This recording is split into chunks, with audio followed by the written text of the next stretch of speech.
আজ একটি ঐতিহাসিক জায়গায় এসেছি। এটি হচ্ছে মৌলভীবাজারের কমলগঞ্জ উপজেলার ধলই চা বাগান এলাকা। এটি হচ্ছে সীমান্ত এলাকা, একেবারেই ওই যে দেখা যাচ্ছে সীমান্তের কাঁটাতার। আর এই এলাকাটির একটি বিশেষত্ব হচ্ছে যে মহান মুক্তিযুদ্ধে যে 7 জন বীরশ্রেষ্ঠ আছেন আমাদের, যারা শহীদ হয়েছিলেন, তাদের মধ্যে অন্যতম একজন বীরশ্রেষ্ঠ শহীদ সিপাহী হামিদুর রহমান। তিনি কিন্তু ঠিক এই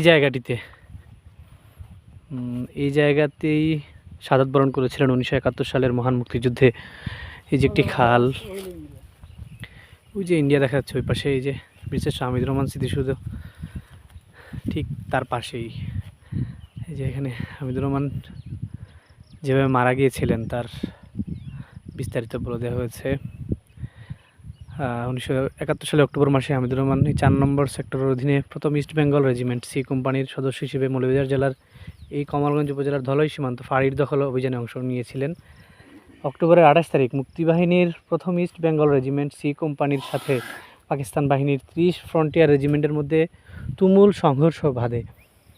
ভোর 4টায় মুক্তিবাহিনীর লক্ষ্যস্থলের কাছে অবস্থান পৌঁছানে এ সময় সি কোম্পানির সামনে 2টি প্লাটুন এবং পেছনে একটি প্লাটুন সৈন্য নিয়ে অগ্রসর হতে থাকে শত্রু ভূমিক। শত্রু অবস্থানের কাছাকাছি এলে একটি মাইন বিস্ফোরিত হয়। তা সত্ত্বেও মুক্তিবাহিনী সীমান্ত ফাঁড়ির খুব কাছে পৌঁছে গেলে ফাঁড়ির দক্ষিণ পশ্চিম প্রান্ত হতে পাকিস্তানি সেনাবাহিনীর মেশিন গানের গুলিবর্ষণের জন্য তারা আর অগ্রসর হতে পারছিল না। এমত অবস্থায় মুক্তিবাহিনী পাকিস্তান বাহিনীর মেশিন গান পোস্টে গ্রেনেড হামলার সিদ্ধান্ত নেয় এবং গ্রেনেড ছোড়ার দায়িত্ব দেওয়া হয় সিপাহী হামিদুর রহমানকে।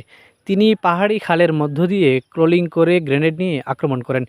2টি গ্রেনেড সফলভাবে মেশিন গান পোস্টে আঘাত হানে, কিন্তু তার পরপরই হামিদুর রহমান গুলিবিদ্ধ হন এবং সে অবস্থাতেই তিনি মেশিন গান পোস্টে গিয়ে সেখানকার 2জন পাকিস্তানি সৈন্যের সাথে হাতাহাতি যুদ্ধ করেন। এভাবে আক্রমণের মাধ্যমে হামিদুর রহমান একসময় মেশিন গান পোস্টকে অকার্যকর করে দিতে সক্ষম হন। এই সুযোগে ইস্ট বেঙ্গল রেজিমেন্টের মুক্তিযোদ্ধারা বিপুল উদ্যমে এগিয়ে যান এবং পাকিস্তানি বাহিনীকে পরাস্ত করে সীমান্ত ফাঁড়িটি দখল করতে সমর্থ হন।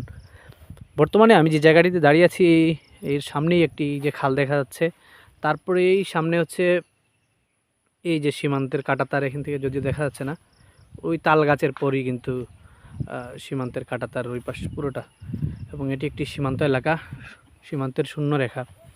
এবং এই যে একটি খাল যাচ্ছে, এখানকার বর্ণনা অনুযায়ী শহীদ সিপাহী হামিদুর রহমান যে শহীদ হয়েছেন, উনি যে খাল ট্রেলিং করে করে এসেছিলেন, ধারণা করছি যে এটি সেই খাল। এবং যেহেতু এই যে সীমান্তের পিলারগুলো দেখা যাচ্ছে একেবারে সীমান্ত এলাকা, এই জায়গাতেই হয়তো এখন বর্তমানে বিজিবির ক্যাম্প, হয়তো এক সময় এখানে পাকিস্তানের ক্যাম্প ছিল এবং সেই ক্যাম্পেই কিন্তু হামিদুর রহমান সহ বীর বাঙালিরা আক্রমণ করে দখল করে নিয়েছিলেন।